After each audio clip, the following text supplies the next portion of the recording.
Hey folks, welcome to Hanbleceya Ranch. My name is Jason. Along with my wife Jen, we left Chicago in the summer of 21. We came out here to the beautiful state of Maine. We're starting our own off-grid homestead.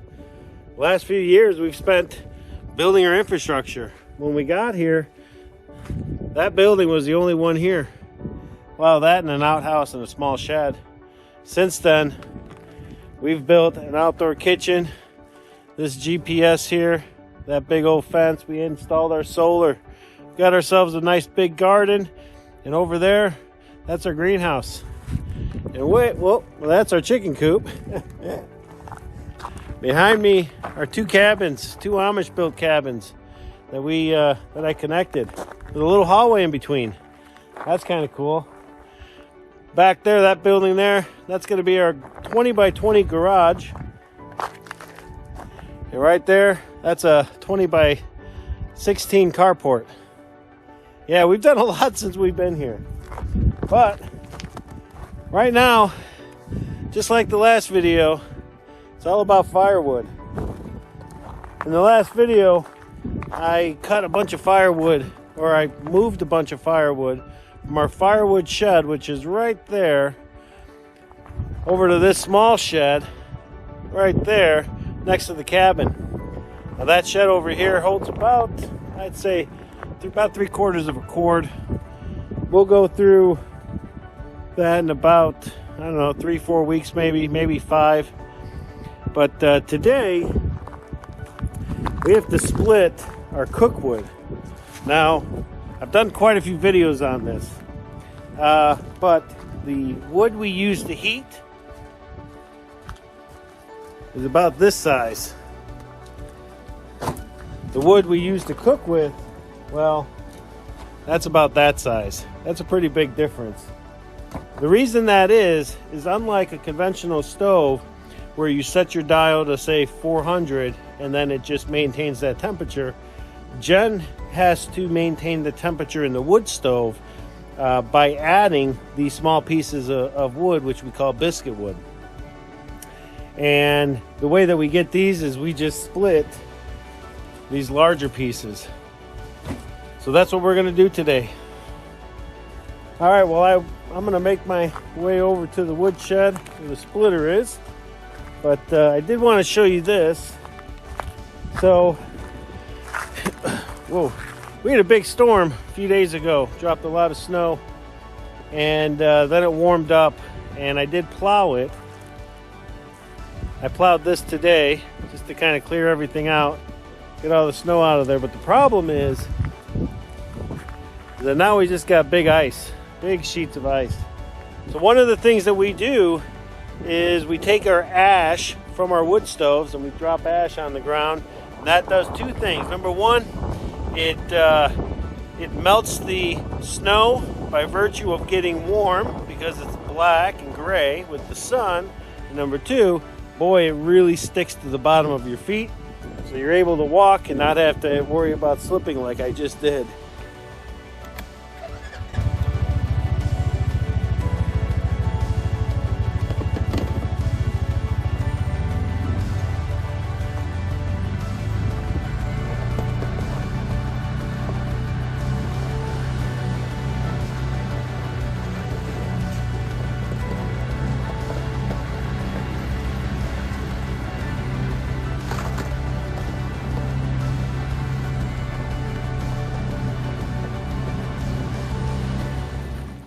So to be frankly honest with you, I didn't even know biscuit wood was a thing or even cookwood was a thing. You know, living in the city, all I ever thought was, you know, you just put wood in the stove and then you put whatever you cook. You know, you put whatever you want to put in the oven and you put your pans up on top. That's what you're going to do, fry or boil.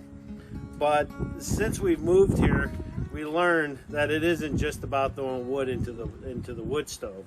Having the right size pieces is the difference between maintaining a temperature and not maintaining temperature. And so we had to adjust to start making this biscuit wood. And so that's, you know, what we've been doing now. Now our first winter here, we did have an antique, an old, aesthetically beautiful wood stove, but it was a terrible cook stove. And during that winter, when we first started realizing that we needed to change the way that we were splitting wood or using wood in the wood stove, we had this really small V that I made out of some 2x4s, and I have another one set up, and I'll show that here in just a moment. But this year we have a much bigger one. I think overall it's about 10 feet long, about 4 feet high, and so we can get quite a bit of cookwood. Now I've filled it twice since October, so if you do the math, right now it's about a third full. So we go through it about every couple of months or whatnot. We want to restock it, and that's kind of where we're at now. All right, well, enough jabbering. I gotta fill Dory's the bed here with some cookwood. I gotta get the split.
All right, well, that's it. We have our cookwood filled up and ready to go. We've got quite a bit of wood here, and the reason we have this much wood is because we want to make sure that we don't run out of wood on a day when it's crappy out and we have to go get wood. So we wanted enough buffer of the cookwood so that on a day like today, I can get out there and I can split the wood, and I don't have to worry about, waiting until, the last minute when it's snowing or it's just, storming out, and that's just dumb. So we do it this way so that we have enough wood here so that I have a buffer and I can split it, when the weather's nice. So that said, I do want to show you the rack that we're using. But before I show you that one, this is the V I was talking about.